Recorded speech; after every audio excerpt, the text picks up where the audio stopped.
जो कभी नरेंद्र मोदी को प्रधानमंत्री बनाने की वकालत किया करते थे, अब वही मोदी के पीएम बनने के बाद उनकी सरकार पर निशाना साध रहे हैं। देश के पूर्व प्रधानमंत्री अटल बिहारी वाजपेयी की सरकार में मंत्री रह चुके अरुण शौरी ने सिर्फ सरकार की तुलना कांग्रेस से नहीं की, बल्कि ये तक कह दिया कि मौजूदा सरकार में बस गाय जुड़ी है, बाकी तो देश वहीं खड़ा है जहां 17 महीने पहले था।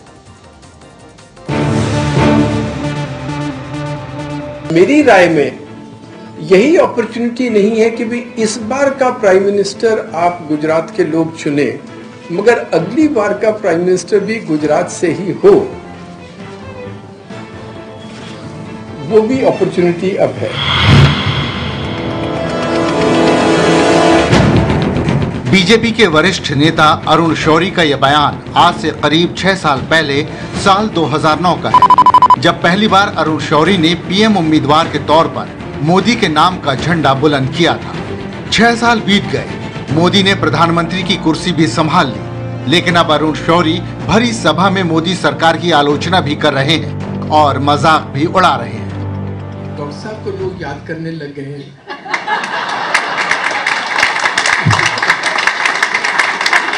The way to characterize the policies of the government is Congress scaled plus a cow. Turn off the tortoise किताब के विमोचन का मौका था, जहां पूर्व प्रधानमंत्री डॉक्टर मनमोहन सिंह भी मौजूद थे, जब शौरी ने यह फॉर्मूला पेश किया। कांग्रेस प्लस काऊ मतलब बीजेपी सरकार। बीजेपी के वरिष्ठ नेता इस फॉर्मूले के जरिए ये बताने की कोशिश कर रहे थे कि मोदी सरकार की भी वही नीतियां हैं जो कांग्रेस की थी। फर्क सिर्फ गोमांस विवाद का है, जो मौजूदा सरकार के साथ जुड़ गया है। 28 सितंबर को देश की राजधानी दिल्ली से सिर्फ 50 किलोमीटर दूर यूपी के दादरी में बसे बिसहाड़ा गांव में गोमांस पकाकर खाने की अफवाह ने 52 साल के अखलाक की जान ले ली थी। शौरी यही नहीं रुके, उन्होंने बारी बारी वो तमाम वजहें गिनाई जिनकी वजह से वो मोदी सरकार की आलोचना कर रहे थे। One of the critical changes that happened in the last 3 years of the UPA government was that private sector investment fell. Its share fell from, I think, 15-16% to about 11% or so. That became the crucial thing.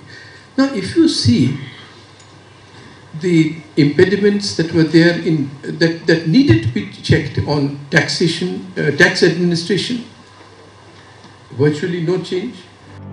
Arun Shourie कह रहे हैं कि निजी क्षेत्र में निवेश नहीं हो रहा है। क्यों नहीं हो रहा है वो भी समझ लीजिए। निजी क्षेत्र में निवेश को बढ़ाने के लिए मोदी सरकार ने जमीन बिल से जुड़े कुछ संशोधन पेश किए थे, जिसके जरिए जमीन खरीदने के नियम आसान हो सके, लेकिन किसान विरोधी होने के नाम पर विपक्ष इन संशोधनों को रुकवाने में कामयाब हो गया। रेटिंग एजेंसी CARE की एक स्टडी के मुताबिक पिछले 5 साल में 11,784 प्रोजेक्ट में 31.93 लाख करोड़ रुपए के निवेश के प्रस्ताव आए, लेकिन असल में निवेश हुआ सिर्फ 2.71 लाख करोड़ रुपए का, यानी प्रोजेक्ट की घोषणाओं का सिर्फ 8.4% असल में निवेश हुआ। और मोदी सरकार बनने के बाद भी ये ट्रेंड पलटा नहीं है, बल्कि अब तो निवेश के प्रस्ताव ही घटने लगे हैं। पर्यावरण को बचाने के लिए बने कानून भी औद्योगिक निवेश बढ़ाने की राह में बड़ा रोड़ा पहले भी बने हुए थे, अब भी बरकरार है। शौरी ने सरकार की टैक्स प्रणाली को लेकर भी आलोचना की है। दरअसल सामान और सेवाओं पर पूरे देश में एक समान टैक्स लागू करने वाला GST कानून मोदी सरकार लागू नहीं करवा पाई है। On banking reform, it has been delayed by a year and a half for no particular reason. And this should have happened at a time when everybody was saying कि नहीं अब तो हो सकता है और करने के लिए ही मैंडेट था। This is disappointing.